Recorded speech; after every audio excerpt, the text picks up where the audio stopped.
கிருபையின் காலம் முடிந்த பிறகு என்ன நடக்க போகிறது?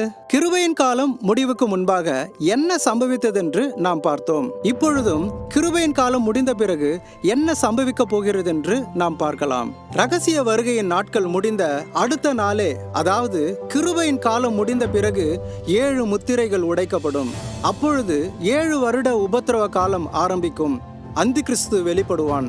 அந்நாட்களில் வெளிப்படுத்தின விசேஷம் 6ஆம் அதிகாரம் 15ஆம் வசனத்திலிருந்து 17ஆம் வசனம் சொல்லுகிறபடி, பூமியின் ராஜாக்களும் பெரியோர்களும் ஐஸ்வர்யவான்களும் சேனை தலைவர்களும் பலவான்களும் அடிமைகள் யாவரும் சுயாதீனர் யாவரும் பர்வதங்களின் குகைகளிலும் கண்மலைகளிலும் ஒளித்துக்கொண்டு பர்வதங்களையும் கண்மலைகளையும் நோக்கி, நீங்கள் எங்கள் மேல் விழுந்து சிங்காசனத்தின் மேல் வீற்றிருக்கிறவருடைய முகத்திற்கும் ஆட்டுக்குட்டியானவருடைய கோபத்திற்கும் எங்களை மறைத்து கொள்ளுங்கள்.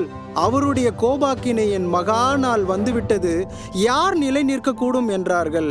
கர்த்தருடைய மகா கோபாக்கினையின் நாளாகவும் இந்த உலகம் இதுவரை சந்தித்திராத கொடிய வேதனையின் காலமாகவும் இருக்கும்.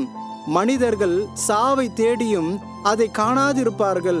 சாக வேண்டும் என்று ஆசைப்படுவார்கள், சாவோ அவர்களுக்கு விலகி ஓடி போகும் என்று வெளிப்படுத்தின விசேஷம் 9ஆம் அதிகாரம் 6ஆம் வசனம் கூறுகிறது.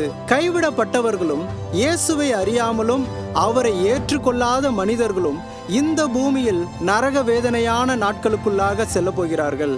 மரித்த பிறகும் மார்க்கு 9ஆம் அதிகாரம் 44ஆம் வசனம் சொல்லுகிறபடி, அவர்கள் புழு சாவாமலும் அக்கினி அவியாமலும் இருக்கும். இப்படிப்பட்ட நரக வேதனை இந்த பூமியில் மரித்த பிறகு நரக அக்கினியிலும் நம்முடைய ஆத்துமா செல்லாதபடி தடுக்க ஒரே ஒரு வழி, இயேசு கிறிஸ்துவை விசுவாசித்து மாறுபாடான இந்த சந்ததியிலிருந்து விலகி இந்த உலகத்தின் சந்தோஷத்தையும் ஆசை இச்சைகளையும் வெறுத்து அவருடைய வார்த்தையின்படி கீழ்ப்படிந்து பரிசுத்தமாய் வாழ்வதுதான் அவருடைய ரகசிய வருகையில் நாம் எடுத்துக்கொள்ளப்படுவதற்கு நம்மை ஆயத்தப்படுத்திக் கொள்ள முடியும்.